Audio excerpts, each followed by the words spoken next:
business is fluid generally, but it's more fluid right now. Change will happen on a regular basis. Are we going to need to be more, focused in terms of the energy that we do in that remote sense, or are we going to start returning to the offices and starting to have those water cooler chats that have kept us sane for so many years, but now we're having to try and find that sanity in different ways? The question is from Thinking Focus. Hi, I'm Rob from Thinking Focus. Hi, I'm Ricky from Thinking Focus. And the question is, why have I started to micromanage the people around me? The question is from Thinking Focus, a podcast about how we sometimes get in our own way and what we can do about it. Oh, what a great question. It's really interesting, isn't it? I don't know how much you've seen this recently, Ricky, but I've seen an awful lot. It's sort of like, it's like the world's gone mad. All of a sudden, people feel like they're a little bit out of control, so they're micromanaging everybody else. Well, I think it's really down to this loss of control. The world's changed. We're working in different ways, and we're having to establish new ways in which to get that reassurance that the people that that we're working with, that are working for us in terms of the outcomes we're trying to achieve, we're no longer in control of those. We're no longer in control of not just the inputs that they're doing, because we can't touch it, feel it like we used to, sense it. We can't go and check in the same way that we used to. Even if it was just the conversation around the water cooler that said, how's it going? As simple as that, without it feeling like you're being overbearing. That's really interesting, because that's a positive slant, actually, that it's about reassurance, because there's almost an anxiousness being felt by some managers that they can't put their finger on and get hold of the information, as you were describing. So to sort of overcome that feeling of not being in control, the reassurance they're looking for causes them to micromanage, almost as if, that's not something that people are doing on purpose. It's a reaction to the situation they're in. Yeah, and I think it also is about a level of anxiety, perhaps, that I'm going to be asked a question from further up the chain about what's happening, who's doing what progress we're making, and I concern myself with not having the answers or the right responses to that. So I start to second guess myself, I second guess my team, I second guess what's expected now, because of course the rules of the game are different to what they started, and therefore all bets are off. Anybody who's been involved in remote managing people for a long time will get this. They'll understand this. They'll be able to relate to some of the challenges, and they'll adopt different strategies in order to satisfy some of those anxieties that they face. Okay. So, and that's a classic, because there's more remote management about now, certainly with the lockdown has been, for the last, 6 months, whatever it is. And I think also the impact of being frustrated with that situation. So, we could see the whole piece around micromanagement, it as frustrating, but it can be mistaken for that, frustration. We're showing our frustration through micromanaging. We don't necessarily mean to do that, and people don't actually know what the answers are that we're looking for necessarily, which makes it even worse. Totally. I think that when I first started out in the remote management world, the most difficult thing was understanding that what we discussed and agreed, I would go to a particular branch. I'd sit down with the manager of that branch. We'd talk about, expectations, what they were going to focus on, and then I'd come back maybe a week later, maybe even longer, and things wouldn't have progressed as I expected. I had this sense that they were doing things, and because I didn't get the outcomes that I was looking for, it starts to play out in terms of a mistrust, and it's not intentional, but you then start to ring and check, well, how's it going? What's going on? What have you done? What progress are you making? What does that look like? Talk me through it. And you start to feel like you're being too intense and over the top, when actually what you're trying to get is back to that word we started with, which is the reassurance that you've got this, that you're in control. So when somebody asks me, I have the confidence in you that it's being dealt with, that it's being delivered, and you're doing what we agreed.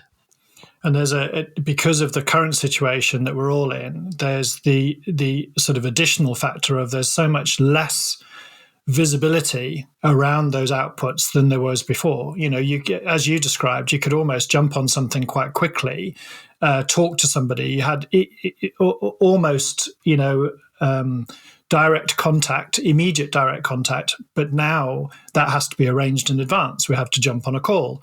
We're not sure because it's sort of like out of sight, out of mind, and that's not helping the situation. Yeah, we used to be able to touch, feel, see the work that was being done, and because we can't, we're trying to get that reassurance in different ways, that confidence that we're in control, and it's that lack of control that causes this for us to perhaps overcompensate. And it's not, like I said, it's not an intentional thing. We just get stuck in. We don't want to be the ones caught out. So when our boss or our line manager challenges us on where we're at and what we're doing, we don't want to be caught out. So what we do is we pass that down the line unintentionally and start to even over-engineer the reporting so that we create this inefficiency in order to satisfy questions that might come up. When actually what we need to be doing is focusing on what's important, what's real, what's significant, and focus the energy and effort around that, as opposed to creating these this reporting, this overemphasis on things that may never actually materialize as relevant or even important to us. Very damaging to trust. Because extremely, because of that overcompensation, very nicely described by you. Actually, it's counterproductive for us because we're putting in, if we're a manager in the organization, that level of reporting, that level of overthinking, being overbearing. Whereas a more useful way of dealing with that perhaps would be to enable the people that are working on the stuff that report to us to have a greater level of understanding, a greater level of clarity around what the expectations are, because they are in a sense of confusion. They think that because things have changed, everything has changed, and there's a lack of sort of visibility, a lack of, there's lots more uncertainty around. They probably need more guidance and more leadership at the moment, and actually all they seem to be receiving is that my boss is micromanaging me. Yeah, and it's probably easy to perceive it as micromanagement, but actually we could reframe that as provision of clarity, as clarity in terms of meaning and purpose, and not just in terms of the what and the outputs. Because actually measuring inputs is really important, because if we can understand what's going into achieving something, we can start to coach. You can't coach a result. What you can coach is the inputs that lead to that result. And if we can reframe that in terms of understanding the steps, understanding the inputs that we're taking in order to get to an outcome, actually we can start to coach, to support, to even celebrate some of the wins along the way, as opposed to focus, have you done it yet? Have you done it yet? When are we going to have it? What's going to be that's not what I was expecting. So actually, if we reframe it from micromanagement to support and guidance, maybe even for coaching, but that only comes from reframing it, not just in our mind, but in the minds of the people that we're working with. Definitely, with a slightly different message. Well, actually, subtly different, but radically different in terms of the messaging around timeframes. So, there is a need currently in the business, because of uncertainty and because we're in a different situation, to focus more short term for the moment, which, of course, if that isn't explained, can just be interpreted as, keep on changing their minds. They keep on asking me questions. I'm being micromanaged. But it's like, no, there is a definite need for us to focus more short term for the moment to take us in perhaps a more sort of agile or fluid way from step 1 to step 2 to step 3, because guess what? At the moment, we don't really know what step 4 is. I think that's really key, Rob. I think, the need to be transparent, consistent, and keep the messages short and simple, focus in an agile way so that actually, Rob, whilst we're focused on this could change because things are very much fluid at the moment in terms of the way that, business is fluid generally, but it's more fluid right now. And therefore, actually, we need to help people to understand that, change will happen on a regular basis through nobody's fault, but actually we need to be adaptable to the new world as it evolves. Are things going to become more open, or are we going to close down again? Are we going to need to be more focused in terms of the energy that we do in that remote sense, or are we going to start returning to the offices and starting to have those water cooler chats that have kept us sane for so many years, but now we're having to try and find that sanity in different ways? Absolutely. I mean, I was speaking to a client of mine, a couple of months ago now, who's observed a change in behavior of their manager that they interpreted as micromanaging, only because beforehand, their sort of regular, let's say, more formal interactions around objectives, things to complete, etc., was on a cycle of every couple of weeks. It might have been a weekly catch-up, a fortnightly, more formal review. And all of a sudden, manager wants to speak at the beginning and the end of the day, every day. And it's like, I've never had so much attention from my manager. I'm being micromanaged. It's all crazy. Without necessarily the recognition, and of course this person probably needed the explanation from their manager to help them with this, but a recognition that that's needed because there's a lack of clarity, we can't get hold of the reports that we necessarily would do, and I want to do two things here. I want to reassure you, the working person in my team, that I'm interested and I'm, that you've got all the information that you want, etc. But I also need to recognize or help you to understand that we've got to work on a shorter time frame because things are fluid and constantly changing. But none of that discussion went on. So the person just was just left with the feeling that I'm just being micromanaged by my boss. This is weird. It's never happened before. Yeah. And of course that sudden change, yes, it jolts. It's a real disruption to the norm that I've expected. And now I imagine over time that might start to create a level of normality, but the angst and the anxiety that will create in the member of the team that suddenly feels that way actually creates some challenges in terms of maybe outputs, maybe even the quality. They start to second guess themselves.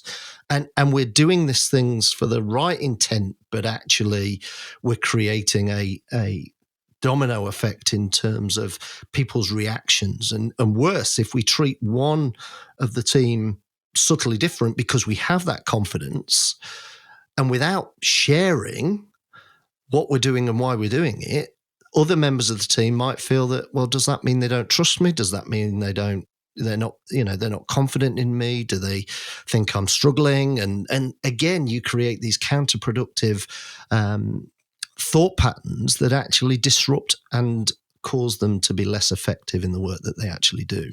Absolutely. So I think, that brings us neatly back to the sort of the starting question. And there's probably two sort of overall spin-offs in answer to that question. So why have I started to micromanage the people around me? Well, you might genuinely be doing that because it's a side effect of a loss of control. You're feeling a bit more anxious. You need to sort of, be on the ball and you don't feel like you necessarily are. So it turns into micromanagement. However, the other spin-off could be that it appears that you're micromanaging. You don't intend to, you don't mean to, but the other person or the other people in your team think that they're now being micromanaged because of your change in behavior. And, that might not be your intent or the way that you think you're working, but actually that's what it's been received as by people in your team, both of which need to be recognized. Both answers, need to be recognized and slightly different things put in place to help that, to mitigate against it. Yeah, and I think that's a great summary. All I'd add is make sure you're talking to your people, make sure you're talking to them regularly, and don't just share the what, share the why, and agree expectations around how you're going to work over the next period of time, whether that's the next month, the next week, whatever the micro next hours, but whatever the micro portions of time that you're going to work in, be transparent, be consistent, because people don't like things that are abrupt changes in normality, and that causes them to almost, reject and react to those changes, those sudden changes. So, keep it simple, communicate, be transparent, and make sure that, are you overcompensating for a lack of information and a lack of meaning in terms of what you're working to? Right. Thanks, Ricky. Thanks, Rob. Next time on The Question Is... Why do people not get that we need to step up? Well, actually, it's not they don't get we need to step up. It's that they're not willing to step up in the way you think step up means. Thinking Focus works with teams and business units in organizations around the world, helping them achieve breakthroughs by enabling them to think differently. To find out more about our work and how we could help your organization, go to www.thinkingfocus.com.